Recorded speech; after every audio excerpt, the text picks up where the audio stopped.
sabiendo que es una temática más que importante, muy sensible y que siempre está bueno poder concientizar al respecto.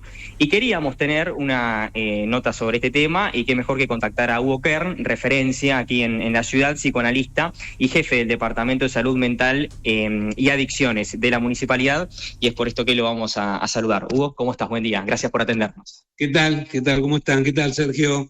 Hola Hugo, un gusto, buen día, buen año, gracias. Bueno, igualmente, feliz año. Abrazo. Es algo que quería consultar. ¿Qué entendemos por depresión? ¿Cuáles son por ahí o cuál es en realidad la definición exacta de esta palabra? Bueno, recién lo escuchaba a Sergio cuando dijo qué porquería esta vida. Sergio. No, pero pará, Hugo, pará.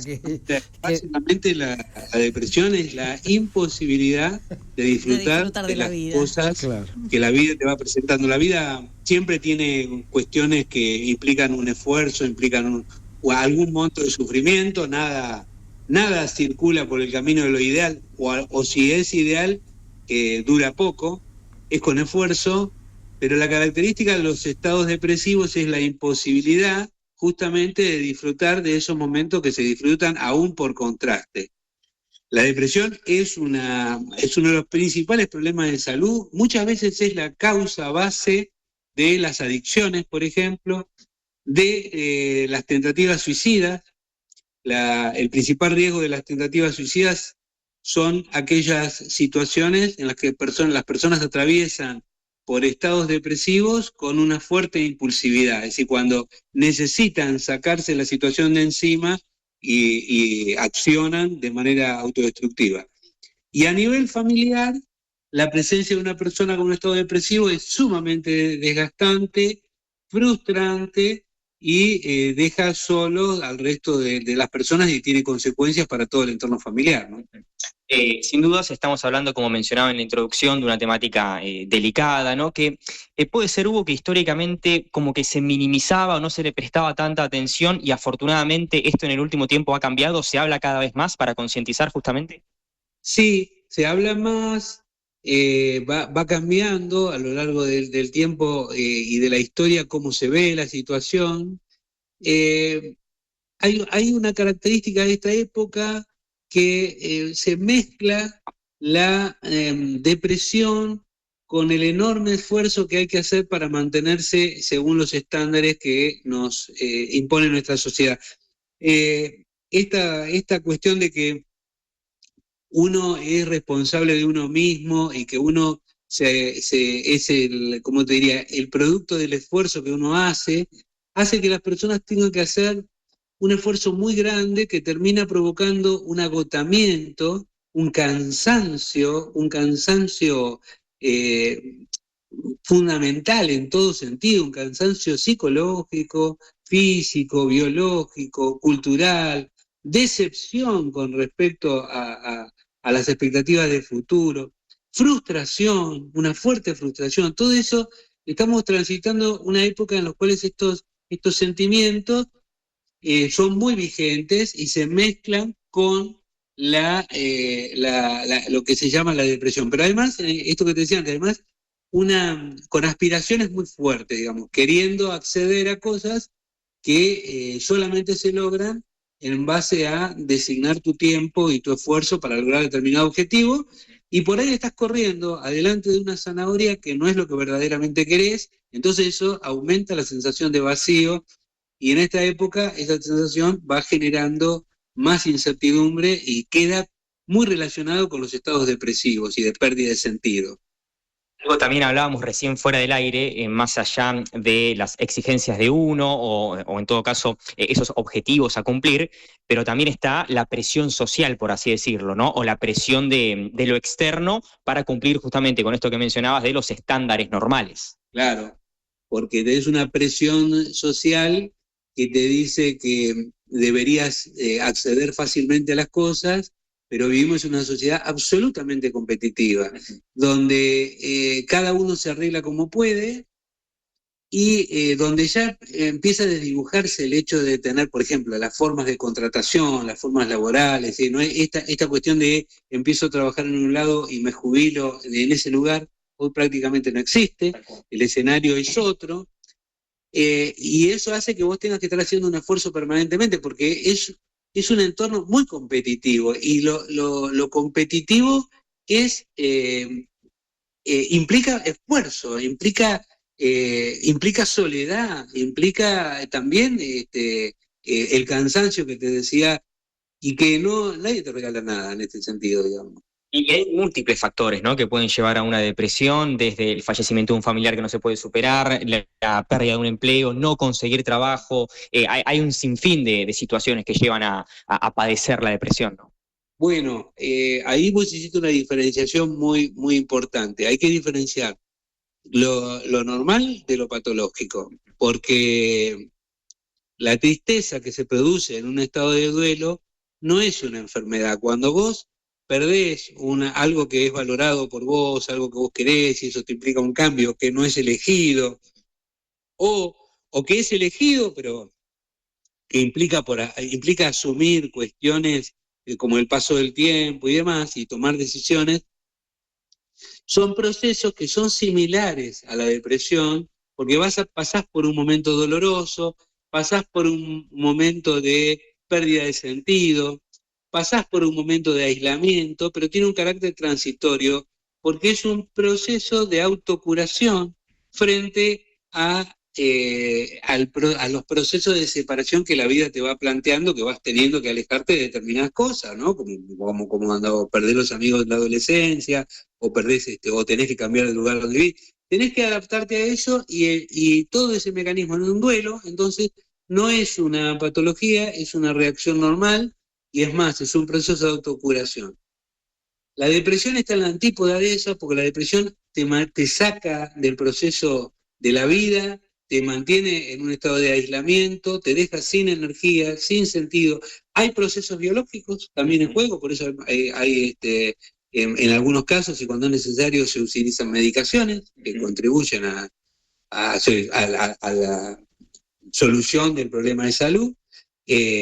Pero hay una diferencia fundamental entre esto, ¿no? Los procesos de duelo, las reacciones normales, y los procesos patológicos, o las enfermedades, como en este caso la depresión, que es un problema gravísimo. Ya te digo, como de base, vos te daba el ejemplo, muchas veces detrás o debajo de los comportamientos adictivos que tanto nos llaman la atención, hay una depresión. Detrás de las peleas, de los comportamientos arriesgados, de la confrontación que a veces se ven en los jóvenes, lo que hay de base es una profunda depresión. Detrás de buscar una salida con un embarazo temprano, como puede pasar en las chicas, o una tentativa de suicida, detrás de eso también a veces lo que hay es este sentido depresivo de la vida. Y quizás años anteriores la depresión estaba más asociada a los adultos o a gente grande, y puede ser que en este último tiempo se ha trasladado más a los jóvenes también.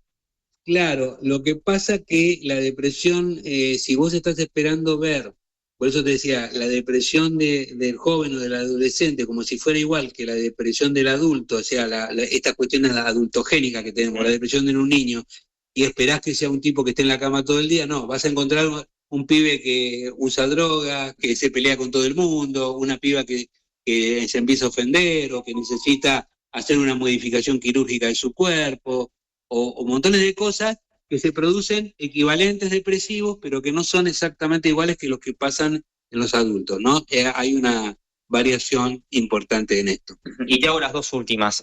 La primera, ¿cómo debe actuar el entorno cuando se encuentra con un familiar, con un amigo, con un allegado que está en un estado depresivo? ¿Cuál debe ser su accionar? Bueno, primero, si hay un grupo familiar, y si tenés personas que te quieren y que te cuidan y que te pueden acompañar, ya es un punto fundamental. Nosotros vivimos en una sociedad donde cada vez son mayor la cantidad de personas que viven solas y aisladas. Los hogares unipersonales han aumentado en el último censo. No es un dato menor. La vida urbana va teniendo algunas características. Toda la revolución digital hace que estemos más comunicados pero más aislados, con la fantasía de que estás conectado pero sin contacto. La pandemia incrementó este tipo de comportamientos también, se aumentaron y tienen consecuencias con que nosotros la estamos viendo. En Bahía Blanca tuvimos puntualmente el caso del temporal, bueno, que también provocó esto que te decía, pérdidas y situaciones todavía que producen situaciones dolorosas y de recuerdos dolorosos. Y en este sentido, toda esta cuestión es, lo primero que hay que evitar es el aislamiento, tratar de mantenerse comunicado, tratar de evitar los conflictos innecesarios, tratar de tener un orden de prioridades y no dejar solo a la persona que sufre. Y luego pedir ayuda profesional. Cuando es necesario, cuando todo esto no funciona, pedir ayuda profesional, y en este sentido Bahía Blanca cuenta con una red pública de atención en salud mental, que es, la verdad que es una ventaja comparativa con otras ciudades de la provincia de Buenos Aires. Y ahora sí, la última, que justamente tiene que ver con esto, ¿cuáles son los canales a los cuales aquí en Bahía puede recurrir, ya sea una persona que se encuentra en este estado y quiere salir adelante, o en todo caso, lo que te mencionaba, familiares, amigos, allegados que quieran ayudar a esa persona? Bueno, por eso te decía, hay una red pública con el Hospital Pena, con el Hospital Municipal y con todo el sistema de unidades sanitarias, que es el primer lugar donde las personas pueden tomar contacto, ya sea por sí mismos o por terceros, frente a la preocupación de otros. Después está todo el sistema de atención de obra social y de atención privada, que también son todos los recursos con los que se puede contar. Lo importante es intentar estar bien y hacer lo necesario y también cuidarse, aprender a cuidarse sin, ¿no? Hay cosas que hacen bien, lo que hablábamos vos, ¿viste? Participarse bien, encontrarse con otros, tener actividades artísticas, tener actividades sociales, todo esto, el entusiasmo que vos tenés con este trabajo, eso te sirve, ¿viste? Lo que sea, sirve para crecer, porque ese es el tema. Wow, gracias por atendernos. Pero, y bueno, siempre por darnos conceptos tan claros en esta temática tan importante. Bueno, saludos a pásenla bien. No nos escucha. Alan. Sí. Alan. Sergio. Antes de concluir, la señorita Julieta tiene una consulta para hacer al licenciado Hugo Kern. Para tener una palabra autorizada, ¿puedo? ¿Está escuchando? Por supuesto, Juli, te está escuchando. Bien. Hugo. Sos muy Hugo, buen día, Hugo, ¿cómo estás? Ayer lo charlábamos un poquito al aire, justo que el día de la lucha contra la depresión fue en el día de ayer y lo charlamos un poquito al aire, pero queríamos tener una palabra autorizada, ¿no? Llamemos a otro profesional, entonces. Usted está autorizado para hablar. Pedimos todos los permisos pertinentes. Adelante, entonces.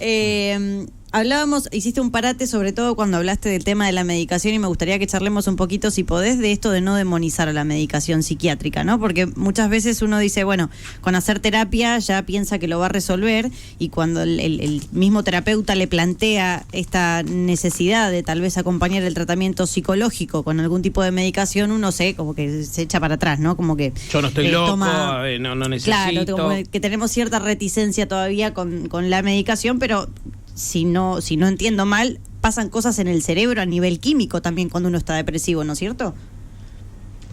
Siempre pasan cosas en el cerebro y siempre se producen modificaciones, por ejemplo, de lo que se llama el reemplazo de funciones, te lo digo como de pasada, por ejemplo, cuando la utilización de la tecnología digital, donde nosotros aprendemos a manejarnos con el GPS y vamos perdiendo la capacidad de orientación geográfica, si no estamos asistidos por un orientador, nos va modificando en nuestra red neuronal. O sea, nosotros tenemos una relación de modificación, se llama hibridación, de tal manera que el cerebro siempre está en juego.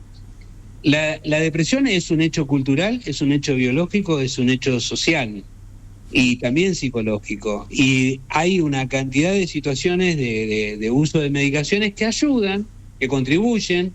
Hay medicaciones nuevas, hay fases experimentales con sustancias que antes eran consideradas recreativas, que hoy se están analizando y estudiando, que van teniendo un efecto muy interesante en el uso de este tipo de sustancias. Ahora, por otro lado, yo te digo que sí, hay personas que tienen muchos prejuicios con el uso de sustancias, pero a su vez vivimos en una sociedad que acude en masa a los mostradores para la adquisición de alguna sustancia que te permita solucionar la aplacar el síntoma, claro, pero es como, claro,